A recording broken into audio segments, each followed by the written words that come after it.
Bueno, buenas tardes, ¿cómo les va? Vamos a iniciar el vivo de hoy. Estamos llamando a con quien vamos a conversar.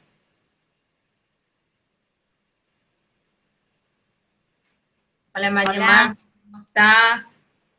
¿Cómo te va? Muy bien, ¿vos? Bien, muy bien. Bueno, me Contenta alegro. con este vivo.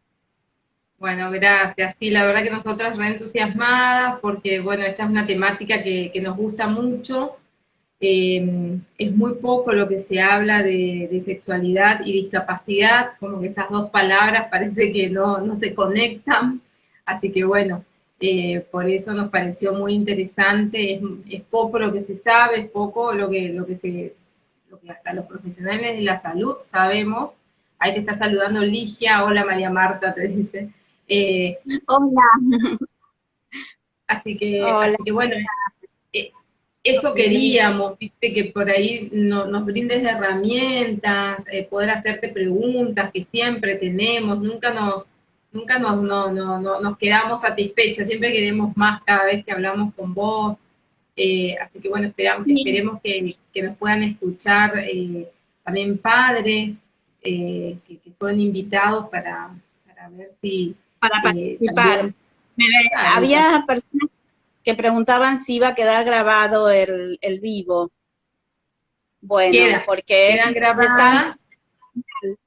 para después poder compartir, porque a veces las personas hay horarios que no pueden participar en los vivos y no es por falta de ganas o de interés, sino por cuestiones familiares o laborales o situaciones.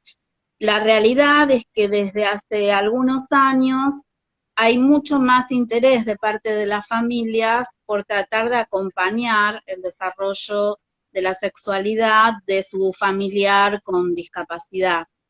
Eh, Antes esto no era tan así, y hoy en día sí, y bueno, y más aún en este contexto que estamos viviendo, donde las personas con discapacidad están mucho en su casa, donde no hay protocolos todavía para iniciar actividades de centros de día, de centros educativos terapéuticos, de ir a la escuela. Entonces, aún más cuestiones que tienen que ver con la emocionalidad, en algunos ha sido un ir para atrás en algunas herramientas que habían logrado conquistar con diferentes apoyos para su independencia, para su autonomía, ¿no? En lo que refiere ya sea a la higiene personal, a la higiene sexual propiamente dicha, que tiene que ver, digamos, con la higiene de las distintas partes del cuerpo más asociada a la genitalidad, ¿no? La vulva, el pene, el ano, eh, cuestiones que hacen también a las consultas médicas, ¿no? Esto de ir al ginecólogo, a la ginecóloga, o de ir al proctólogo, ¿no? Personas adultas, mayores, varones, que no se hacen controles, así como para una persona que no tiene discapacidad, hacerse tal vez una colonoscopía es algo natural, natural en el sentido de que, bueno, está indicada a determinada edad, ¿no? En las personas con discapacidad no se piensa en eso. Y eso también afecta su salud y repercute en su salud sexual. Entonces, en todos estos meses que se ha dejado la persona sin discapacidad, ha dejado de concurrir a hacerse análisis de rutina, bueno, la persona con discapacidad, en todo caso ahora, algunas familias están teniendo que hacer esos controles para renovar, digamos, las prestaciones para el 2021. Así que bueno, es como que la educación de la sexualidad abarca muchas temáticas Así es, y, así es. y sobre Bueno, todo si la enfocamos desde la educación sexual integral. exactamente. Bueno, María Marta, antes de que sigas hablando y nos metamos en el tema y todo, estuvimos ahí esperando un ratito que se vayan conectando, yo te quiero presentar, el vivo queda grabado, queda todo grabado, queda todo subido en Instagram, así que eso, esa es nuestro objetivo, es abrir un espacio y que este espacio punto C realmente sea para que las personas puedan tener acceso a esta información de manera, bueno, libre, que todo aquel que esté interesado por alguna temática tenga un referente en ese tema y que pueda escuchar los vivos. Así que esto queda todo para que aquellos lo puedan escuchar y bueno, siempre es un placer escucharte a vos. Yo te quiero presentar, ella es María Marta Castro Martín, es sexóloga, no sé si, bueno, yo nunca me acuerdo, María Marta, siempre, no sé si profesora en psicología, no sé qué otros títulos tenés, María Marta, vos adelante nomás, entonces Estimuladora te puedes temprana, conocer. soy estimuladora temprana también. Me he especializado en cuestiones de violencia familiar, he hecho una especialización en género ya hace unos añitos. Soy referente de la red Mariposas Naranjas en Buenos Aires, que es una red que trabaja para promover los derechos de niños, niñas, adolescentes y de las mujeres, que es una red que está, digamos, avalada por organismos internacionales, donde se promueve la educación de la sexualidad y se promueve la prevención de violencia de género y de violencia hacia niños, niñas y adolescentes y de abusos sexuales. Y bueno, soy directora de Educar en Sexualidad, que es una entidad que coordino y que en la que nos dedicamos a brindar cursos online desde una plataforma educativa. Y por otro lado, bueno, en épocas de no pandemia, viajo mucho a distintos lugares de nuestro país a dar capacitaciones de educación sexual. Bien. Bueno, entonces podemos comenzar a hablar y en parte me respondiste algo que yo tenía en mente, esto de saber si es tan difícil para las familias educar en sexualidad a las personas con discapacidad. ¿No? Yo me preguntaba esto, si la educación sexual integral o la educación en sexualidad sigue siendo tan complejo, tan difícil de abordar en estos tiempos. A ver, si bien sigue siendo complejo y sigue siendo difícil, lo interesante es que hoy las familias se ocupan de averiguar cómo hago, por qué es importante, se interesan por saber. Antes era más un no querer saber, un no reconocer, un hablar de a él no le interesa, a ella no le interesa. Aún siguen habiendo familias que te dicen esto, ¿no? Lo que yo veo que ahora hay ya un grupo más amplio de personas, de familiares que se interesan por estos temas. Antes esto no existía así como ahora que hay más apertura. Hoy las familias se escuchan más y el año pasado y el anteaño yo he dado varias capacitaciones para familias, charlas y talleres para familias, con lo cual esa experiencia mía de ir por distintos lados del país y de ver cómo hay más personas interesadas desde el lado de las familias me hace ver que hay un cambio en la mirada social de la sexualidad. Eso no quiere decir que les resulte sencillo, no quiere decir que resulte fácil, que las familias vengan a una charla no quiere decir que después enseguida lo pongan en práctica. Es que tienen interés y que escuchan y que hoy por hoy pueden preguntar con más soltura algunas temáticas. Eh, Todavía necesitamos trabajar sobre algunos prejuicios, todavía necesitamos trabajar en la formación de profesionales, en la formación de profesionales que puedan, digamos, también acompañar este proceso de desarrollo psicosexual. Ahora, en mayo va a haber un congreso de pediatría que, bueno, en principio iba a ser presencial acá en la Argentina, ahora seguramente será online, todavía, primero me habían dicho que era presencial después me dijeron que probablemente sea online, donde por primera vez van a incluirme para que pueda hablar con los pediatras sobre esto de la sexualidad de los niños y niñas con discapacidad, lo cual es fantástico, porque la voz del pediatra, la voz del médico, de la médica, de la pediatra, es muy importante para las familias. Entonces, en un congreso en Argentina, que haya pediatras que me convoquen para una mesa para poder hablar de este tema, me parece súper interesante porque es poder seguir sacando la mirada médica, ir apuntando más al modelo social, ¿no? De que el pediatra se tiene que capacitar también en niños y niñas con discapacidad y en este punto, ¿qué pasa con su sexualidad? ¿No? Porque la sexualidad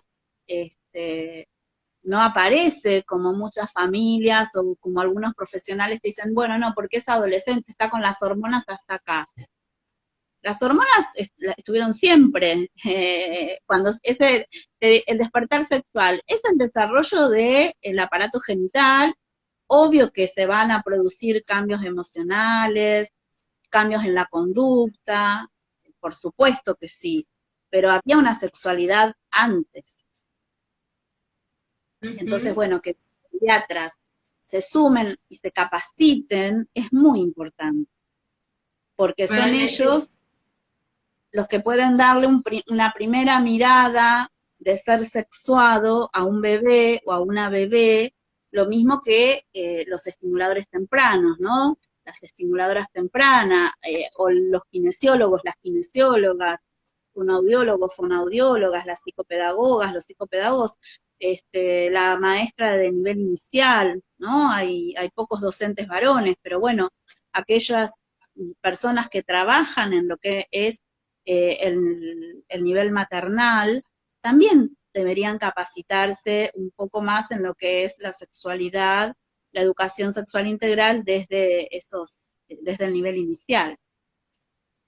Sí, la verdad que es fantástico esto que nos estás contando, y es así, es como un compromiso que debemos asumir, creo, todos los profesionales de la salud con respecto a esta temática.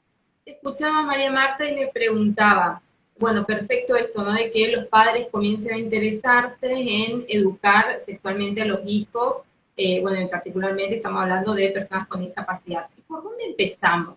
¿Por dónde empiezan? ¿Cómo empiezan los padres a hablar de estos temas? ¿Por dónde empezar? Que a veces son las preguntas que nos hacen en general, ¿no?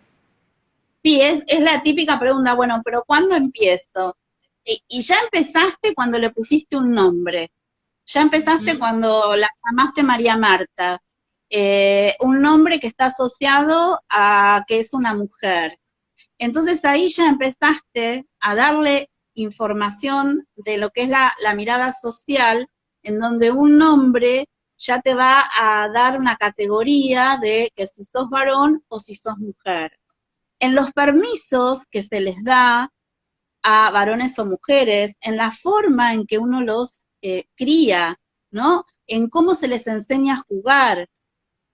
Cuando yo estoy enseñándole a un varón a que puede boxear y hacen ese jueguito del boxeo con los varones chiquititos, le estoy enseñando que está habilitado a hacer eso. Y es poco frecuente que eso se le enseñe a una niña. Entonces, desde el juego se van dando mensajes sociales de cómo se es varón y de cómo se es mujer en esta sociedad, ¿no? En este grupo. Tal vez los juegos son diferentes en Corrientes, en Salta, en Buenos Aires.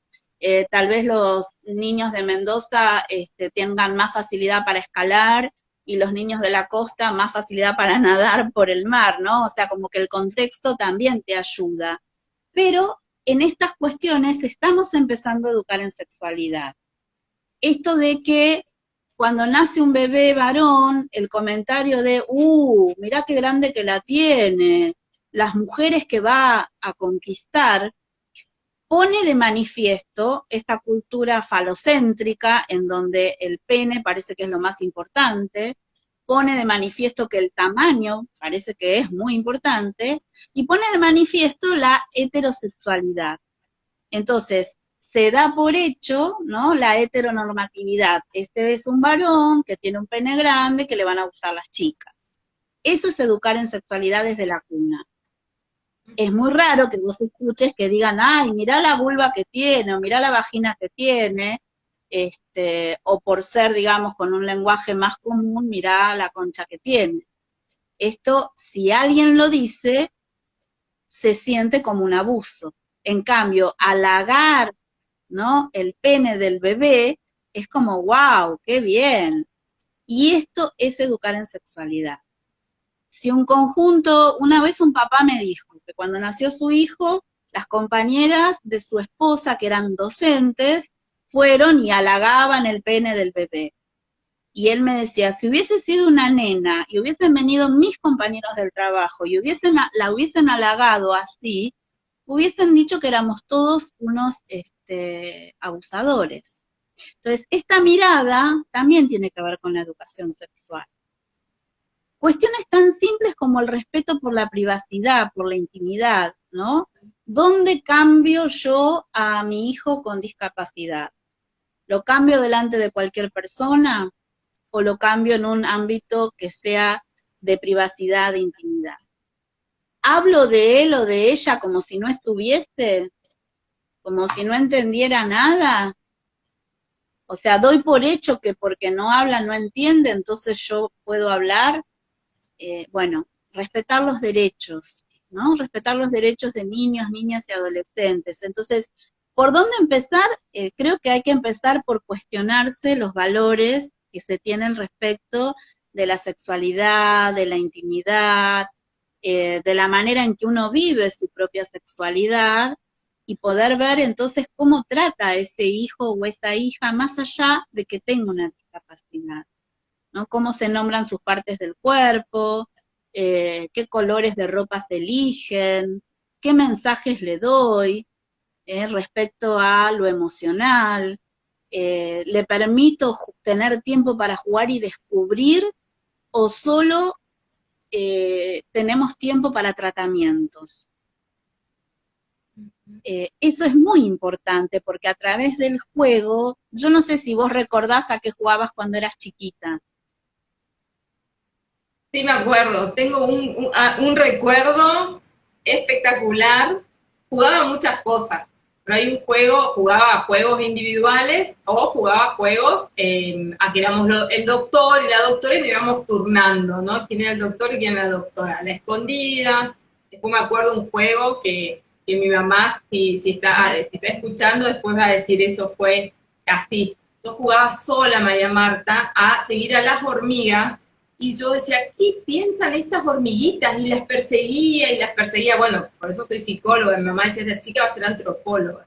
Pero bueno, a esto jugábamos, ¿no? Éramos un montón de primos, varones, así que todos éramos enfermeros, doctor, enfermo, todos pasábamos, el papá y la mamá.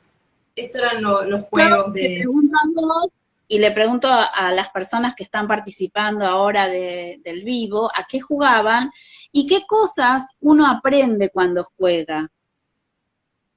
Ya sea cuando uno juega con uno mismo, con una misma, o cuando juega con otros o con otras. ¿Qué se aprende? Entonces, si podemos hacer ese ejercicio de pensar, bueno, yo cuando jugaba con mi hermano y un amiguito de la cuadra, que se llamaba Carlitos, jugaba, por ejemplo, a Titanes en el Ring. O jugábamos a las cartas, no a las cartas, perdón, a las figuritas, a la tapadita. Con la condición de que ellos después jugaran conmigo, yo era muy religiosa, jugaba al bautismo de las muñecas. Entonces, ¿qué se aprende en ese tipo de juegos? Uno aprende primero roles, ¿sí? Bueno, ahí está escribiendo Paula que pone límite, fortaleza, habilidades, debilidades, entre otras cosas. Genial, Paula. ¿Qué pasa cuando un niño o una niña con discapacidad o un adolescente no tiene tiempo para jugar porque está con tratamientos todo el tiempo y no se invitan chicos o chicas a casa? Entonces esto es importantísimo porque estas habilidades que de las que nombró Paula, esto que está diciendo ahora acá Male. Male Martínez, la licenciada roles de género, habilidades sociales, tienen que ver con la sexualidad, ¿sí? Los límites de la sexualidad, ¿cuáles son? ¿Cuáles son los límites de mi cuerpo?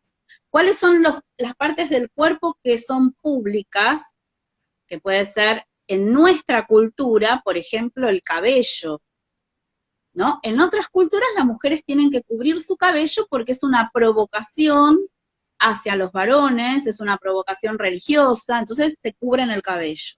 Nuestro cabello es público, es una parte de nuestro cuerpo que es pública. ¿Cuáles son nuestras partes privadas?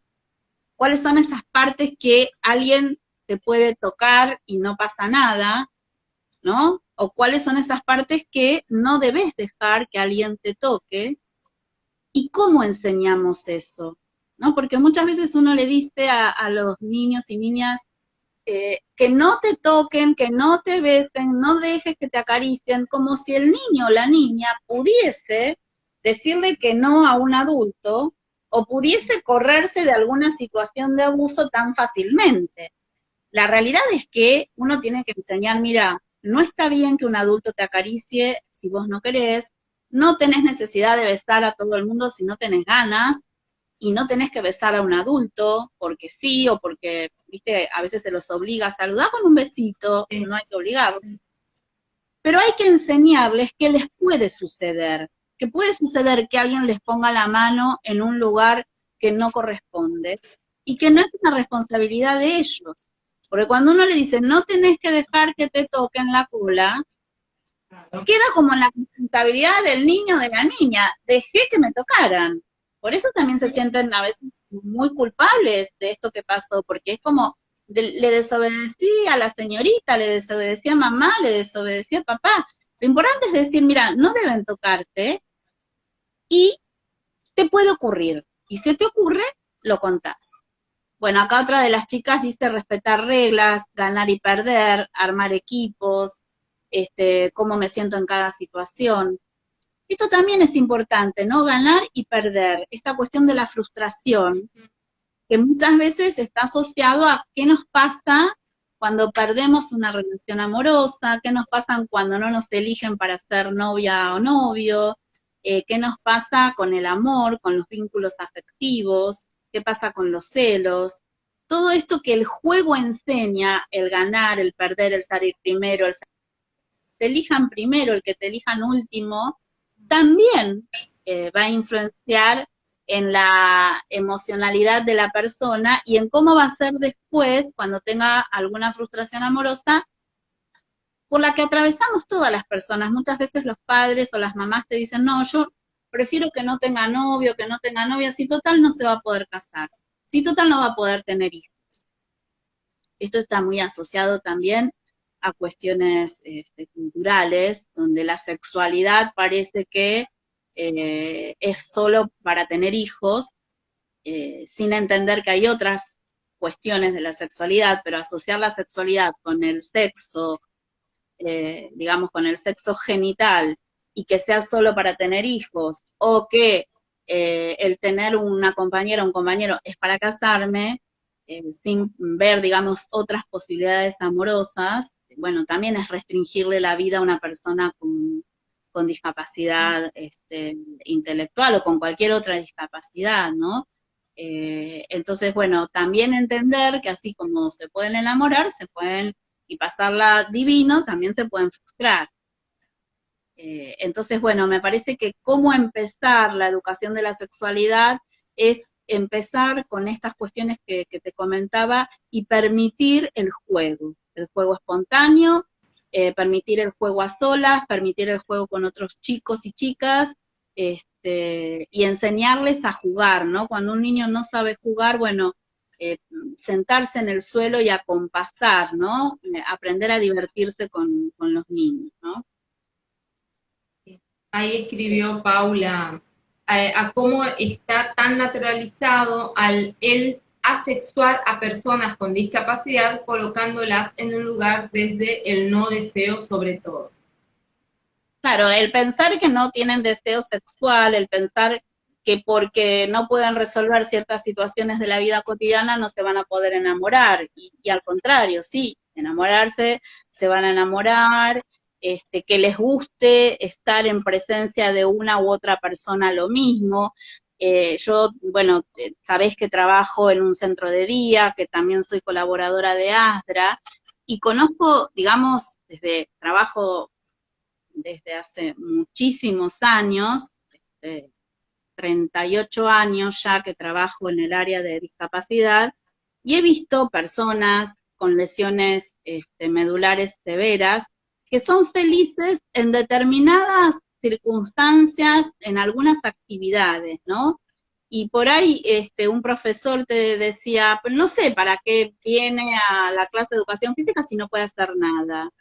Porque le gusta mirar, así como a mí me gusta mirar, por ejemplo, esos programas donde enseñan a hacer modelado con la pasta gallina, con la pasta esa, No sé cómo se eh, llama. esa gente que hace, viste, esas tortas que modelan y hacen unas cosas Ajá. fantásticas, eh, o las que hacen cosas fantásticas con chocolate, por ejemplo, que hacen así creaciones. Bueno, me encanta ver eso. Me da placer, me gusta, me hace pasar un buen momento, me hace sentir bien. Eso tiene que ver con la sexualidad. Cómo yo me puedo brindar placer, que no tiene que ver, digamos, con lo erótico, pero es un placer que sí tiene que ver con lo erógeno, o sea, que me da sensación de bienestar, ¿no? Genera endorfinas.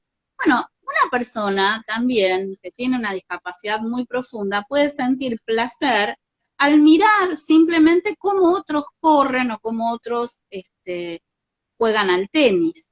Entonces, me parece que también poder visibilizar que el placer no es solo si toco o me tocan genitales, sino que los placeres también pasan por otras cuestiones que hacen que el cuerpo se erotice, que no tiene que ver con que me toque una zona erógena, sino que siento placer. Bien. Me acordaba de algo, a ver, ahí dicen, el problema no son ellos, sino la sociedad que los reduce y estigmatiza en ciertos puntos. Bueno, esto tiene que ver con que digamos, el modelo social digamos, del paradigma de discapacidad es ver cómo la sociedad puede modificar ciertas situaciones para que la persona no quede en situación de discapacidad. En el sentido de las rampas para poder subir mejor a la vereda, ¿no es cierto? Bueno, los anteojos para que yo pueda ver y leer mejor, son apoyos. Entonces uno tiene que ver, bueno, cuáles son los apoyos arquitectónicos, cuáles son los apoyos, ¿no? Por ejemplo, como un anteojo o una silla de rueda, cuáles son los apoyos que les da la familia o los profesionales, apoyo de tiempo, de saber esperar una respuesta, ¿no? El apoyo afectivo, emocional, el acompañarlos, por ejemplo, en este momento en donde muchas de las personas necesitan de recursos tecnológicos para conectarse con otro profesional o con compañeros o compañeras, y no pueden manejar sus celulares o no tienen celulares porque, o sea, la verdad que es una población, por ejemplo, en el centro de día, ninguno tiene un celular propio. No sé, de 40 personas hay una sola persona que tiene su celular. El resto depende de la tecnología que maneje su familiar. Y si su familiar está a disposición para poder conectarse cuando hacemos un meet o para conectar en una videollamada, entonces, o para ver un video que mandamos desde el centro de día. Entonces, mirá vos los apoyos que necesita desde casa para poder tomar contacto con los profesionales, para poder seguir recibiendo sus tratamientos y para poder seguir aprendiendo cosas nuevas. Esto te lo digo desde nuestro centro de día. Vos imaginate toda la población con discapacidad que depende del recurso informático del otro, porque a solas no puede, porque tampoco tiene el dinero para ir a comprarse un celular 4G, 5G, con tecnología, bajarse las aplicaciones, o sea, esto tiene que ver mucho también con los apoyos sociales en digamos, en esto que yo te conté, con el apoyo de la familia, ¿no? La familia es una unidad social también. Pero bueno, cómo se preparan las escuelas para hacer educación inclusiva, para todo lo que tiene que ver con la incorporación de una persona, un niño, una niña, un adolescente con discapacidad, o sea, qué información le dan al resto de las familias. Y ahí también la sexualidad se pone muy de manifiesto, ¿no? Porque al haber poca información para el resto de la sociedad, también están estos tabúes, estos temores de son hipersexuados, son asexuados, ay, no, no, porque son tan cariñosos que van a abrazar mucho. Bueno, aparecen estos miedos y tienen que ver con la falta de información. Sí, me acordaba en julio, por ahí, un grupo de papás que habían preguntado, una mamá me acuerdo que contaba, que me decía, yo tengo todos hijos varones, están todos casados, tengo nietos, pero a todos yo ya les hablé, a todos les hablé del tema sexual, pero con él no sé qué decirle, no sé cómo hablarle, ¿no? Esto como el ser una persona con discapacidad a la mamá le traía una dificultad y a veces también la carga de que no, el papá de estos temas no me corresponde a mí hablarlo, el papá no, es como que está a un costado, o a veces pasa también, he escuchado de estos padres donde la madre tiene la intención o las ganas o quiere educarlo en sexualidad y el padre no, es temas, ¿no? ¿Cómo le vamos a decir a los chicos esto? ¿Cómo le vas a decir penivulva? No, no, esas cosas no. Y estas diferencias, ¿no? A mí me hace pensar estos papás que a veces no acuerdan que el papá tiene una mirada más, por ahí, más machista pareciera ser, o más de miedo, y la mamá parece que quiere, pero tampoco puede decir mucho porque este papá no permite. Y esta mamá que decía, yo le tengo que decir, pero no sé cómo decirle. ¿No? Claro, en realidad el cómo decirle es con las mismas palabras con la que se le habló a los otros hijos o a las otras hijas, o sea, no tengo que armar un vocabulario nuevo o diferente, es el mismo vocabulario que usé, el que se usa en la familia, en el mismo idioma, o sea, no hay digamos, que cambiar las palabras, ¿no? Esto tiene que ver justamente con lo que está diciendo una de las chicas que puso se infantiliza. Bueno, no hay que infantilizar, hay que tratar, digamos, de hablar como hablo con otro niño, con otra niña, ¿no? Sin cambiar los vocabularios.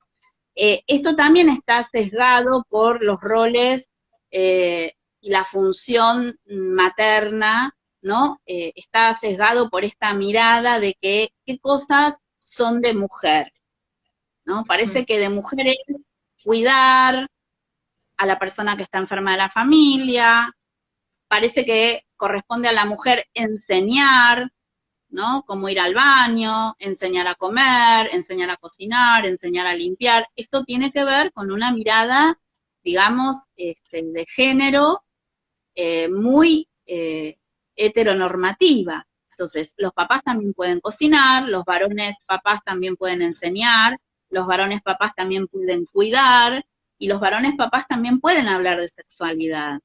Que tengan miedo, que no se animen, tanto sea varón o sea mujer, bueno, sí, pero no es que no pueden, o que la mamá hable con la mujer y el papá hable con el varón. Es indistinto, porque en realidad de sexualidad, tanto sea masculina, femenina, todos tendríamos que aprender, porque vivimos en una sociedad mixta, o sea, vivimos en una sociedad que no es que estamos las mujeres por un lado y los varones por el otro, al contrario.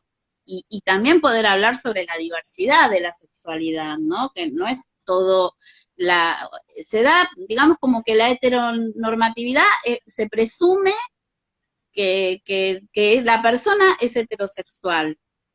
Pareciera que no se podría pensar en una diversidad de la sexualidad, sobre todo cuando hay discapacidad.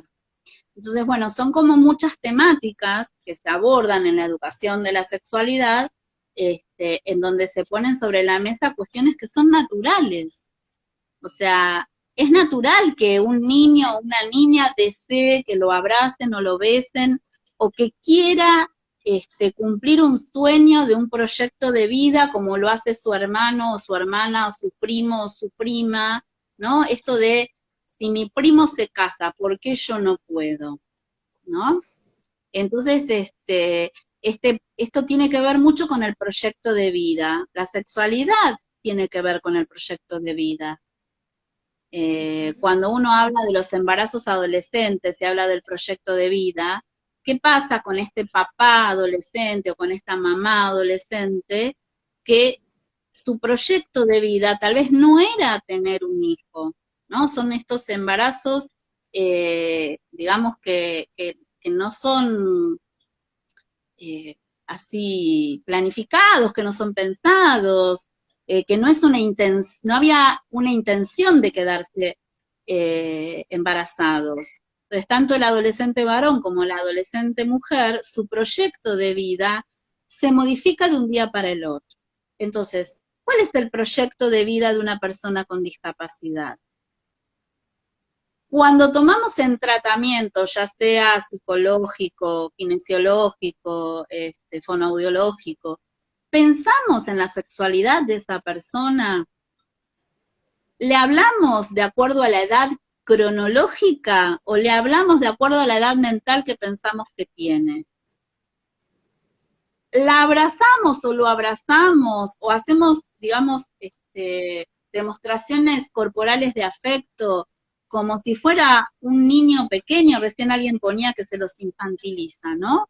O si tiene 20 años, lo trato con el mismo respeto que trataría un muchacho de 20, o lo infantilizo y le digo, hola, ¿cómo te va? Qué linda la remerita que tenés puesta, y lo empiezo a tocar, y después el varón, obviamente, por una respuesta hasta refleja, te diría, de que si lo acaricia, tiene una erección, y después hay sustos, o uy, no, que yo no quiero atenderlo, porque, claro, pero si yo lo acaricio, le digo qué linda ropa que tenés, y lo halago desde un lugar infantil, y la persona siente otras cuestiones que no son infantiles, y bueno, la sexualidad genital se va a hacer presente.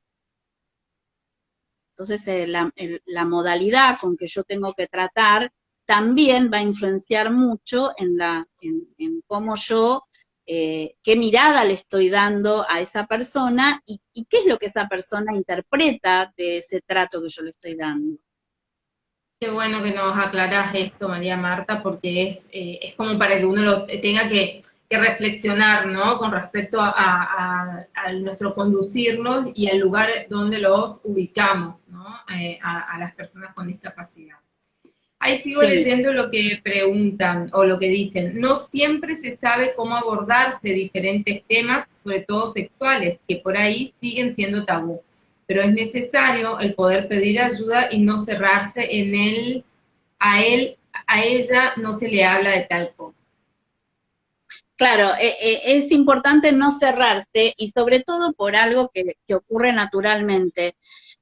Los chicos y las chicas aprenden muchas cuestiones de la sexualidad que lo aprenden de manera informal, lo aprenden en un programa de televisión, lo aprenden en una novela, en una película, lo aprenden escuchando la radio. De sexualidad se habla en casi todos los programas de la tele, en casi todos los programas de radio, en todas las películas o en la mayoría hay escenas que tienen que ver con el amor, con el afecto, con el sexo genital, comentarios que se escuchan, todo eso es educación informal.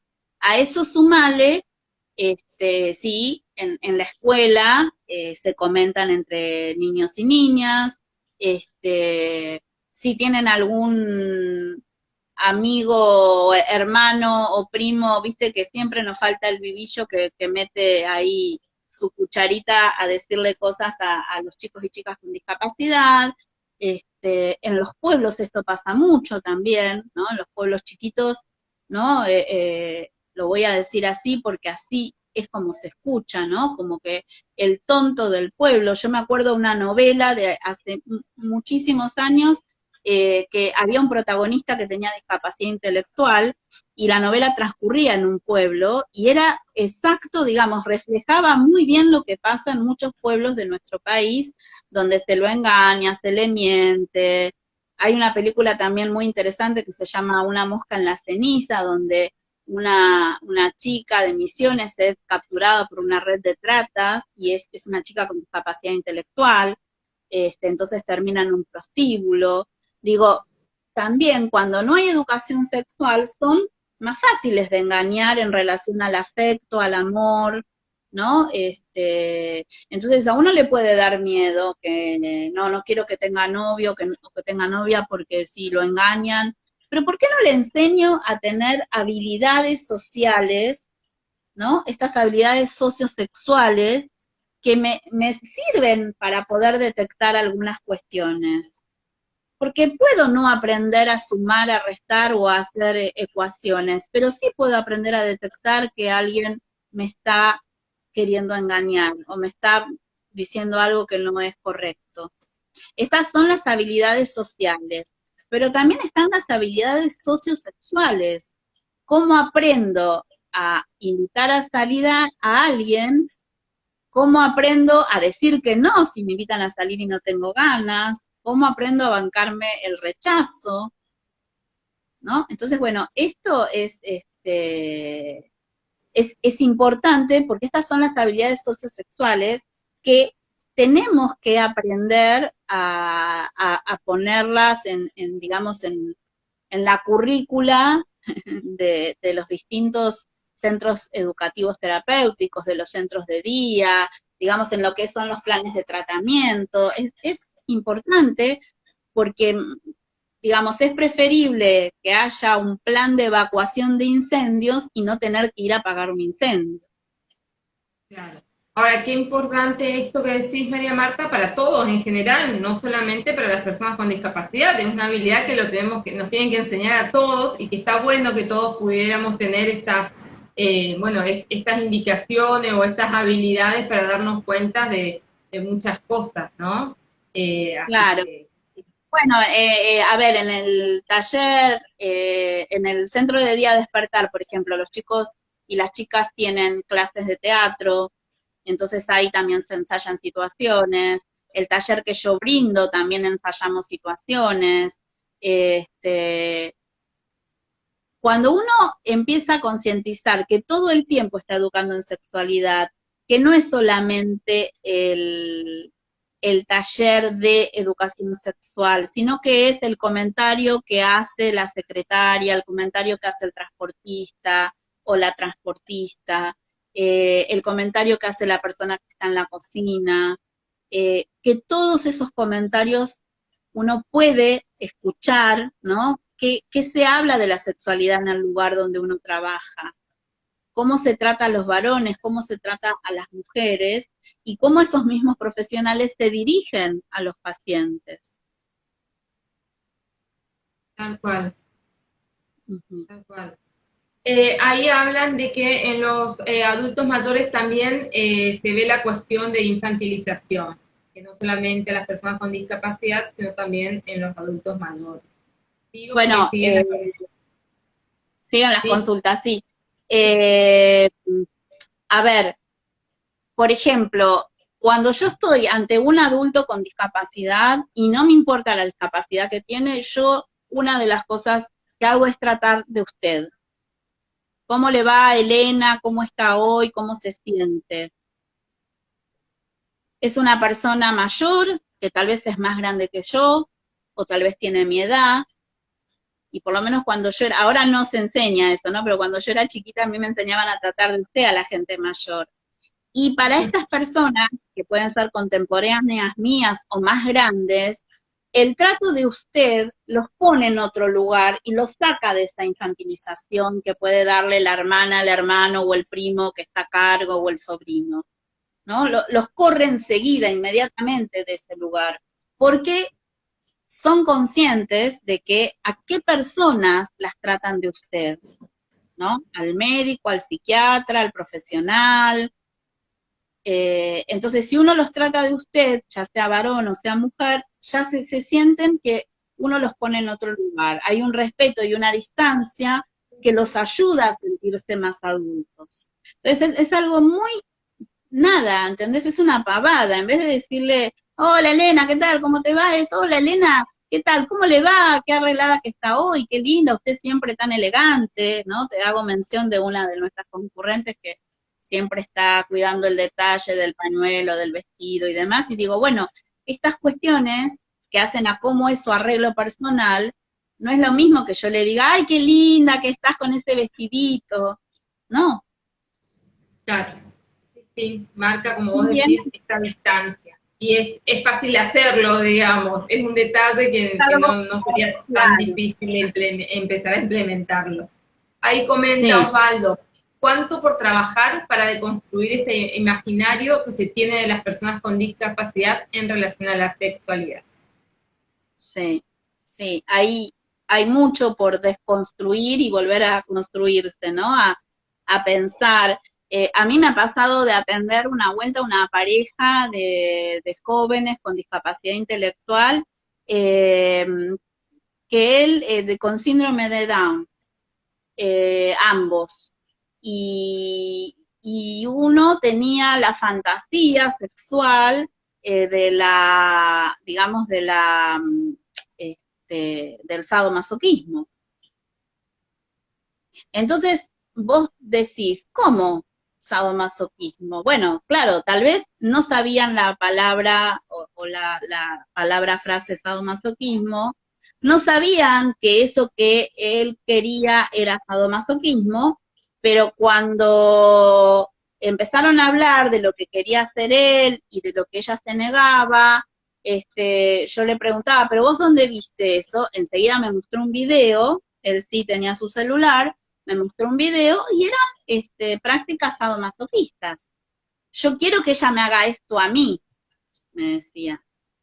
A mí me calienta, me decía, me calienta, se me pone duro el pito, me decía cuando veo esto. Entonces yo quiero que ella me haga esto a mí.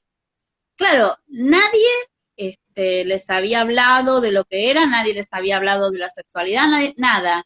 Estaban de novios y las familias pensaban que solamente se daban un pico y como los dos hablaban de que querían tener relaciones sexogenitales, entonces, bueno, la idea de venir a una sexóloga especialista en discapacidad para hablar sobre este, los cuidados, sobre la higiene sexual, sobre el uso del preservativo, bueno, sobre muchas cosas, bueno, saltó esto de la conducta sadomasoquista,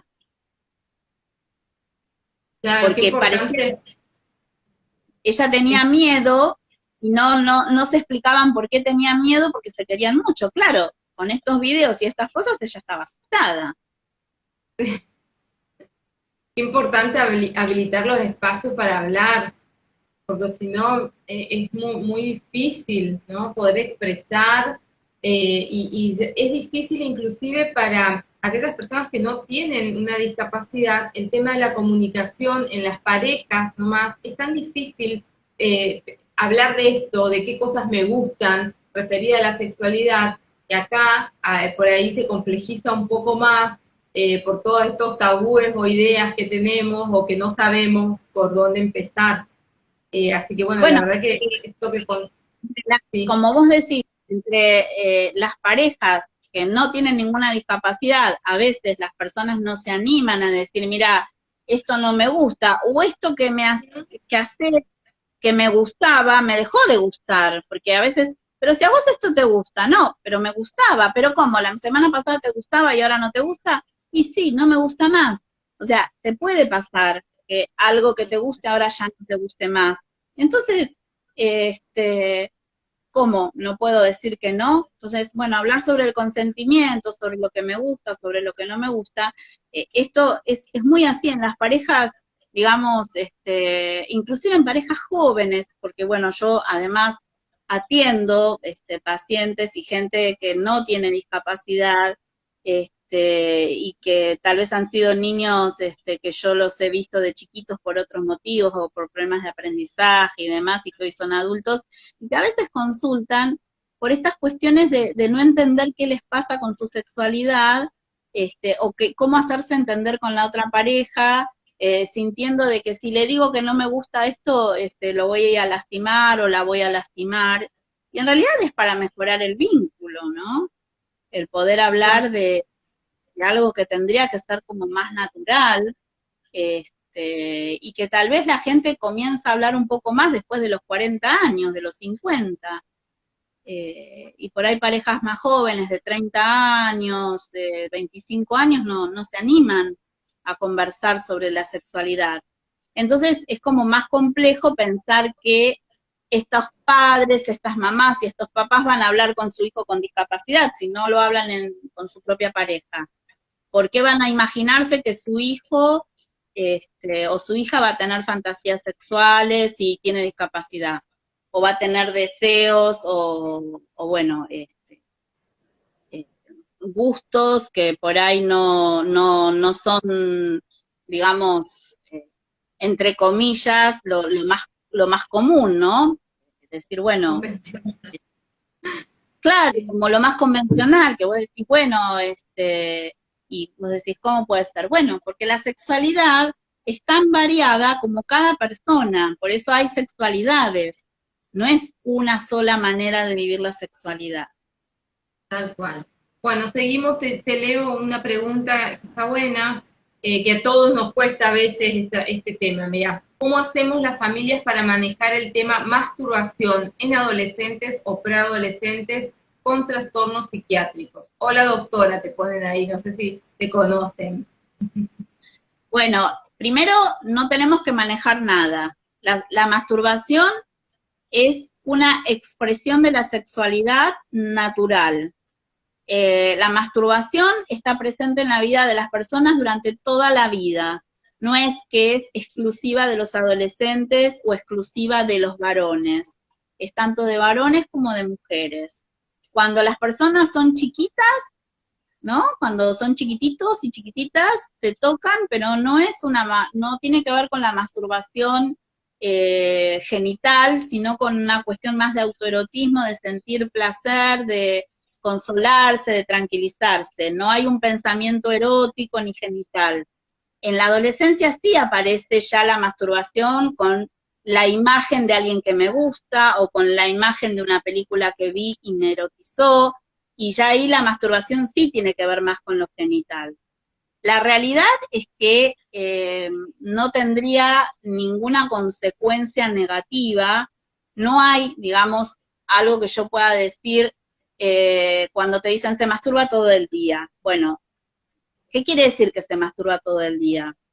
¿Se masturba cuando tiene tiempo libre o se masturba efectivamente todo el día y no puede ir a la institución, no puede ir a la escuela, no puede ir a hacer sus tratamientos, no puede salir a caminar, no puede hacer una compra, porque se masturba de forma tan compulsiva que hasta se lastima, ¿no? O sea, hay que diferenciar. Una cuestión es la persona que se masturba por placer, o que se masturba para dormirse, o que se masturba para tranquilizarse, o que se masturba porque está aburrida y se masturba, y eso lo divierte, y la persona que no puede hacer otra actividad porque está tomado por la masturbación, donde ahí sí hay que hacer una consulta psiquiátrica, ¿sí? Ahora, una persona que se masturba provocando la reacción de enojo del otro, también tenemos que hacer una consulta psicológica, porque es una conducta provocativa como debe tener otras conductas provocativas también. Cuando te dicen se masturba compulsivamente, ¿qué quiere decir? No, que siempre se está tocando, que esto, que lo otro. Bueno, ¿y cómo come? O cuando abren la puerta para salir, sale corriendo también así con ese impulso que no lo puede frenar, porque a veces también tiene que ver con que es una característica de la personalidad el ser impulsivos o el ser compulsivos. Entonces, esto es como muy particular y tenemos que ver qué es lo que pasa. O sea, la realidad es observar, conversar con un sexólogo, con una sexóloga, ver si esa masturbación está impidiendo que haga otras actividades, que disfrute de otras actividades, ¿sí? Y a veces te dicen, hay mamás que te dicen, no, lo que pasa es que yo lo reto cuando se masturba porque si no, tiene convulsiones. Bueno, ante un estado de nerviosismo puede aparecer una convulsión. Si la persona se está masturbando con cierta tensión nerviosa porque tienen miedo que lo vean y que lo reten, lo importante es poder aclarar que no tenemos ni por qué retar ni por qué espiar, ¿no? una vuelta me pasó con una chica con discapacidad intelectual que el papá me dijo no, porque empezó a masturbarse. ¿Y cómo sabe? No, porque la vi cuando se bañaba.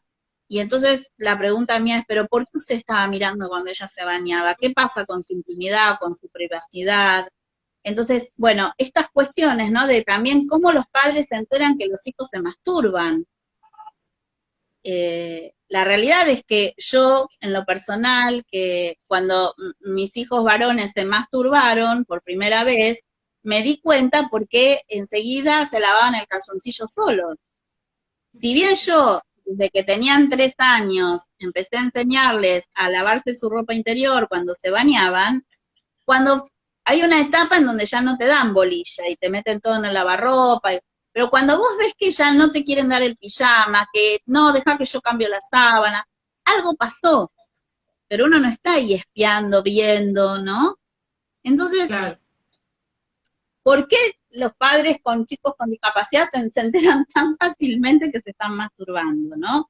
A veces es porque son niños o niñas, adolescentes o jóvenes que necesitan de muchos apoyos y la mamá o el papá está todo el tiempo porque necesitan cambiarlo, bañarlo. Entonces, bueno, ven que se frota contra una colchoneta o se frota el pañal y por eso lo perciben, ¿sí? Claro. Entonces la idea es poder en ese momento hablarles y poder decirles, mira, esto que estás haciendo se llama masturbación, es una conducta que la tenés que hacer en privado, te dejo solo, te dejo sola un rato, no tengo que estar yo mirándote, o te acompaño a tu habitación, esto es para que lo hagas en tu habitación, no acá, ¿sí? Porque hay algunas cosas que se hacen en privado y mamá o papá no tienen por qué estar viéndote, tiene que ver con tu intimidad, con tus partes íntimas. Entonces digo, bueno, ponerlo en palabras, sin retar, sin enojarse y sin preocuparse tanto, porque la realidad es que las personas, al masturbarse, conocen mejor su cuerpo. Entonces, la masturbación es una actividad dentro de otras actividades sexuales que es beneficiosa porque uno aprende a conocer su cuerpo. Y no tiene que ver solo con tocar los genitales, tiene que ver con tocar todas las partes del cuerpo e ir descubriendo dónde uno tiene sensaciones placenteras. Claro, descubrir las sensaciones que nos genera o que genera esta conducta en particular de la masturbación. Qué bueno esto Exacto. que decís, ¿no? De que las mujeres también podemos autocariciarnos o masturbarnos, ¿no? Que se habilite y se permita esto también, que también podemos desear, que también podemos excitarnos, porque a veces está como limitado este punto, ¿no? Como de que la mujer parece que no desea, no, nada. Es totalmente natural y normal que la mujer se toque, lo que pasa que está menos visibilizado. Me preguntás, ¿quién se masturba? Ninguna mujer dice yo. Es como que pareciera que fuera privativo de los varones y en todo caso de los adolescentes, y si es un adulto, ya se lo mira mal. Y la realidad es que no es así. De hecho, este año, por esta pandemia y con la cuarentena, todo lo que sea juguetes sexuales se ha vendido cualquier cantidad. Sí, sí, sí, sí, es Entonces, impresionante. eso ha demostrado cómo el autoerotismo o los juguetes sexuales colaboran a disfrutar de la sexogenitalidad, ¿no? Y que no, y no quedar con esto de que, bueno, de que no, digamos que la persona sola no disfruta de su sexualidad, la que no tiene pareja. Sí disfruta de su sexualidad, porque bueno, con un juguete sexual puede divertirse, ¿no? Recrear. Y hablamos de juguetes que tienen que ver con divertirse, porque la sexualidad tendría que ser divertida y placentera. Ese sería, digamos, el mayor aprendizaje, ¿no? Entender que la sexualidad tiene que ser placentera, si no, mejor no tener sexo genital, digamos. O sea, esta Claro, aparte sexualidad compartida. los seres humanos, a diferencia, somos los únicos mamíferos, ya se termina el vivo, así que por ahí cerrar con esta idea estaría buena. Somos los mamíferos superiores que podemos que no tenemos instinto y que podemos elegir tener relaciones sexuales por placer. Así que sería por ahí como un lindo mensaje. Y entender que uno cuando brinda educación sexual para que las personas disfruten